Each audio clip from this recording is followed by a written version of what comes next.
Finite automata. Finite automata is a mathematical model or a diagram that represents or recognizes the regular languages or the type tree languages which we have read earlier. So the finite automata is a diagram which will recognize a regular language. That means it is of two types. Either it will give the output or it won't give. When it won't give the output, then it is a language recognizer. That is, we can, if we reach a final state, then we come to know that the language is valid.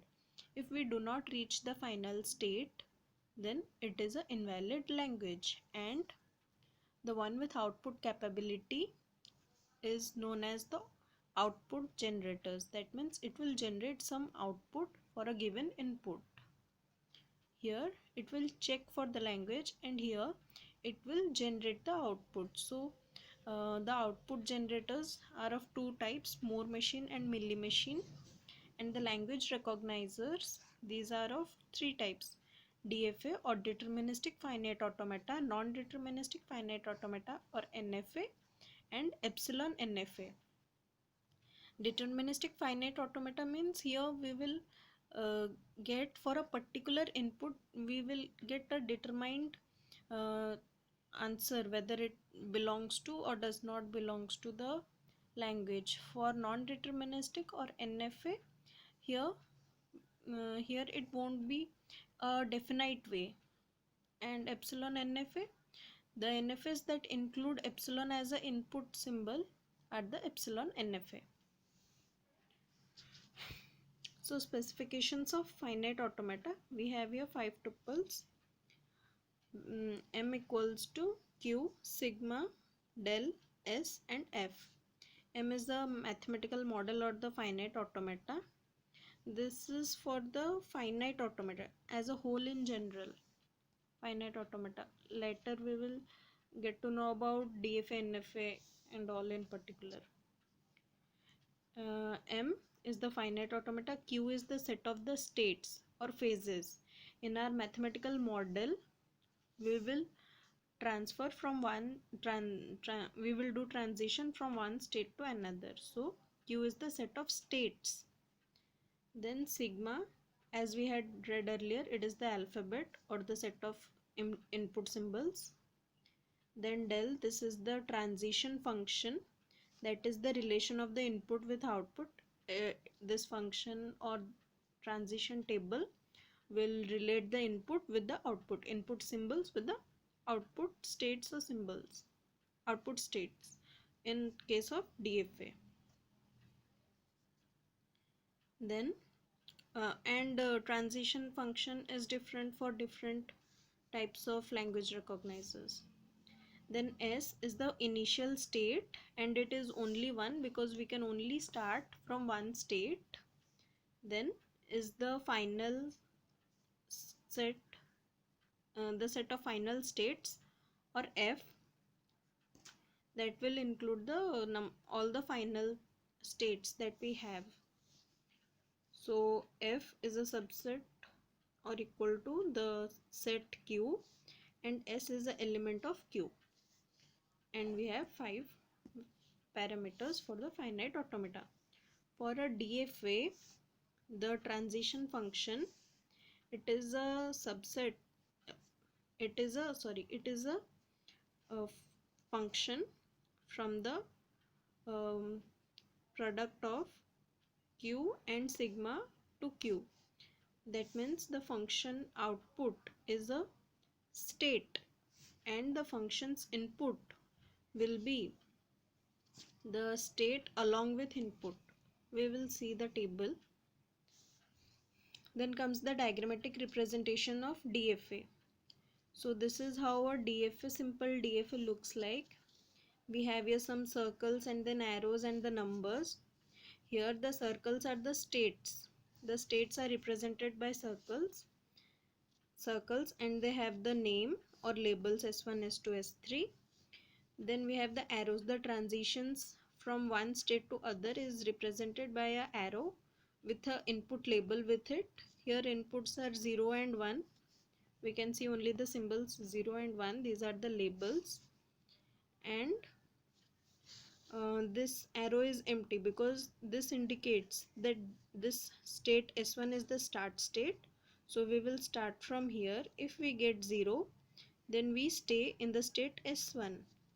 If we get input as 1, then we do the transition from S1 to S2.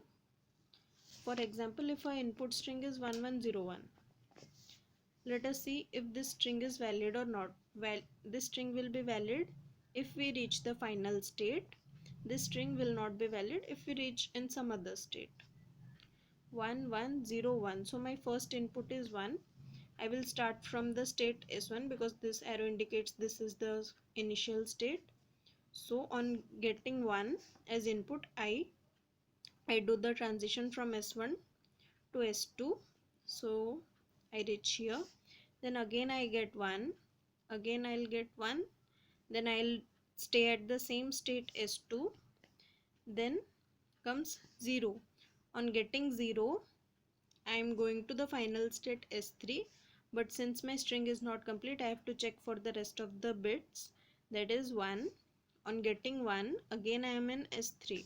At the end of the input string, I have reached the final state. Therefore, this string is valid for this DFA. And for DFA, for each state, we should check for each input symbol. Like for S1, we have the transitions for both 0 and 1. For S2, 0 and 1. For S3, 0 and 1. If any of the transition is missing, like here I have not given for 1, this thing is not there, then it is a invalid DFA or it becomes a NFA. For DFA, we should exactly have one transition for each input symbol from one state to another. Then the functional representation of this diagram. Here Q means the set of states, that is S1, S2, S3. Then sigma is the input symbols or alphabet, that is 0 and 1. Then S is S1 because this is my initial state depicted by the arrow. F is the final state depicted by double circle. We will always depict the final state by double circle,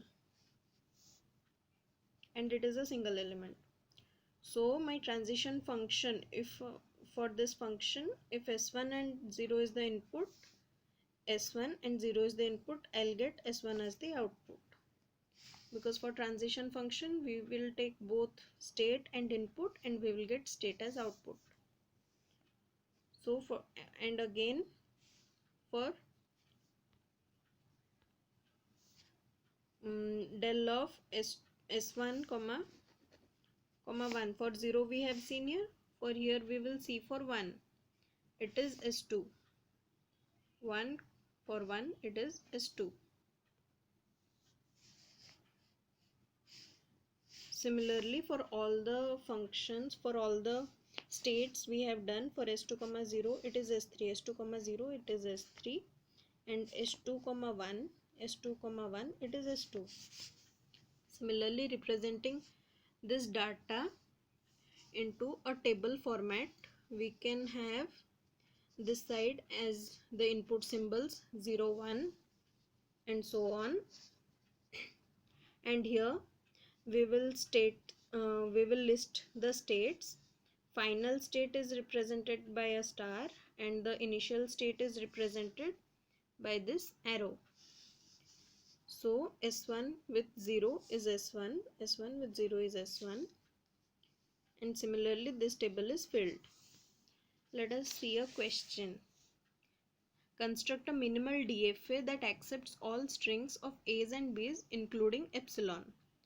Okay, so construct a minimal DFA. Minimal DFA means DFA with minimum states that accepts all strings of A's and B's. Here A and B is our sigma, that is the input symbols, and then it must include epsilon, that is strings of 0 length should also be included.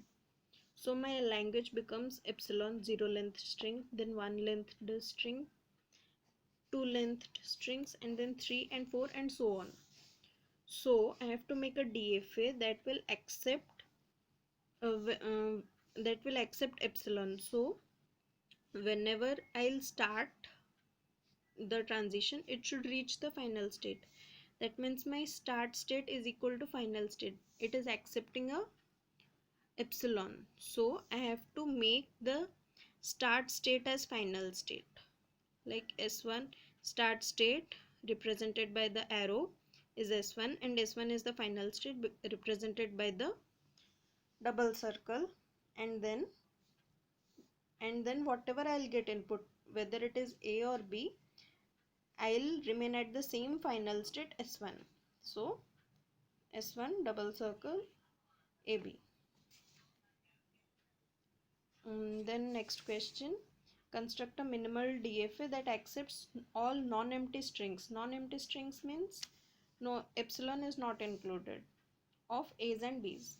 Similar as the previous, sigma A comma B, then language, we do not include here epsilon, and then the rest of it is the valid language. So here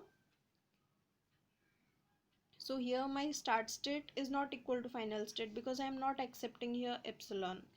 So at least one is needed, A or B. So we make a start state S1, and for any input, whether it is A or B, it will reach a final state S2.